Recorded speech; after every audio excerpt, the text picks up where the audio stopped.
जी नमस्कार, आपका एक बार फिर से बहुत-बहुत स्वागत है अननोन वाली जर्नी पर। तो हम आज के लिए बहुत ही ख़ास एक ट्रेजेडी लाए हैं, दुखांत लाए हैं और ये कहानी का शीर्षक है एक बूढ़ा और भूखा आदमी। दोस्तों, कहानी की शुरुआत होती है शहर का एक प्रमुख पार्क होता है। पार्क के बाहर गेट पर बैठा हुआ एक अत्यंत बूढ़ा भिखारी।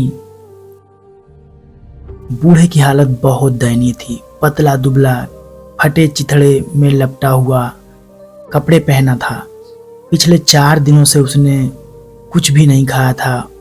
अगर कुछ खाया था तो सूखी ब्रेड का टुकड़ा और 1-2 कप चाय पी थी, वो भी किसी दूसरे के पैसे से।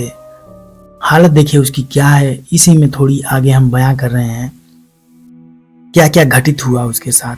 ऐसा हुआ नहीं, होता है, होता आया है।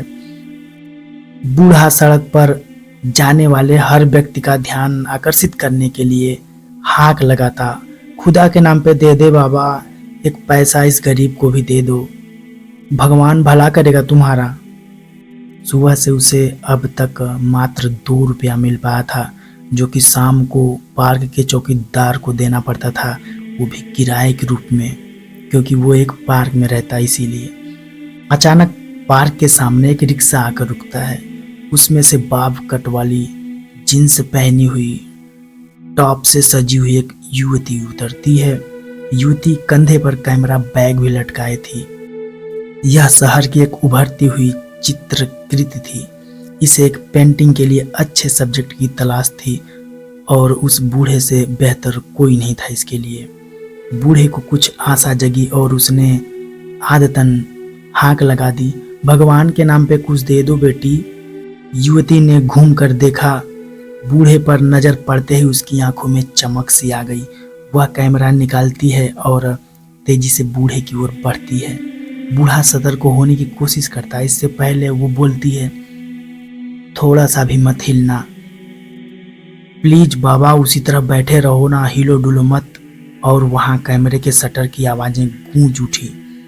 युवती ने बूढ़े की विभिन्न तरह से तस्वीरें खींची और कैमरा बैग में रखकर बूढ़े के कटोरे में 1 रुपया फेंककर रिक्शे में जाकर बैठ गई।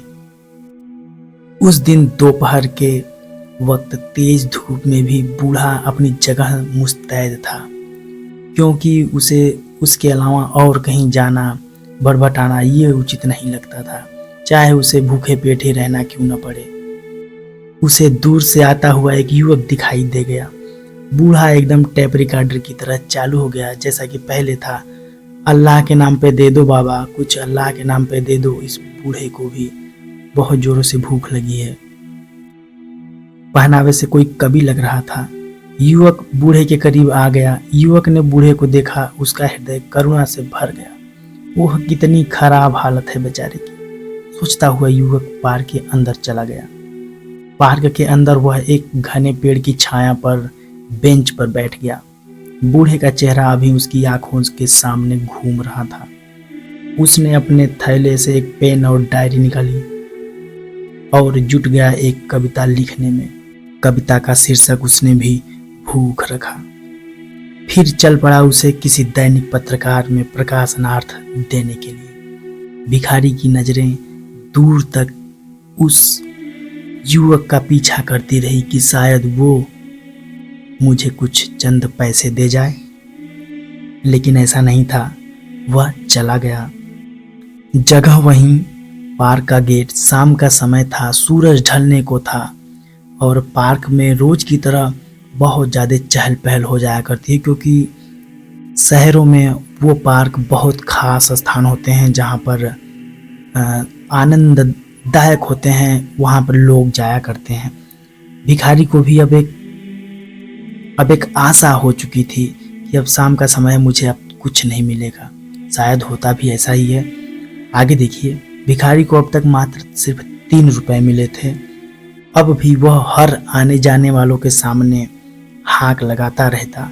अचानक भिखारी ने देखा एक खदरधारी पहने हुए पूरा लाव लश्कर के साथ चले आ रहे थे भिखारी की तरफ ही। उसकी आंखों में चमक सी आ गई उस बूढ़े आदमी की। अब लगता है उसके चेहरे पर खुशी प्रतीत होने वाली है, क्योंकि अब उसका दुख दूर होने वाला है। उसको ऐसा लग रहा था उस भिखारी को। उसने जोर से आंख लगाई, खुदा के नाम पे दे दो बाबा। हाँक सुनकर नेताजी ठिठक गए। बूढ़े की हालत देखकर उनका दिल पसीज गया।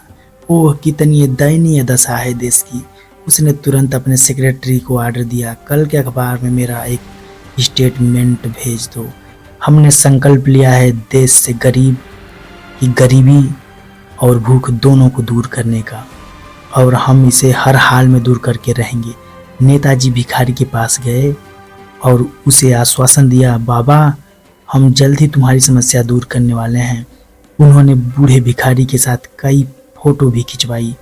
लाओ लश्कर के साथ कार में बैठे और चले गए। बूढ़े की निगाहें दूर तक उस कार से उड़ती हुई धूल को देख रही थी कि शायद आगे कुछ बात बने, लेकिन ऐसा कुछ नहीं होने वाला था। सिर्फ धूल ही उड़ती रह गई।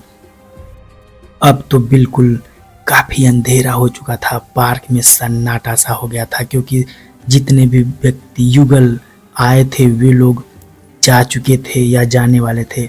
बूढ़े ने सुबह से अब तक मिले सिर्फ 3 रुपयों में से 2 रुपया पार्क के चौकीदार को देना था। फिर नल के पानी को पीकर पेट भर लिया और फिर सो गया, शायद अगली सुबह होने का और इंतजार करने का। तो दोस्तों, ये थी कहानी आज की। कैसी लगी हमें ज़रूर बताइएगा। अगर पसंद आए तो प्लीज़ लाइक शेयर और सब्सक्राइब कीजिएगा। नमस्कार।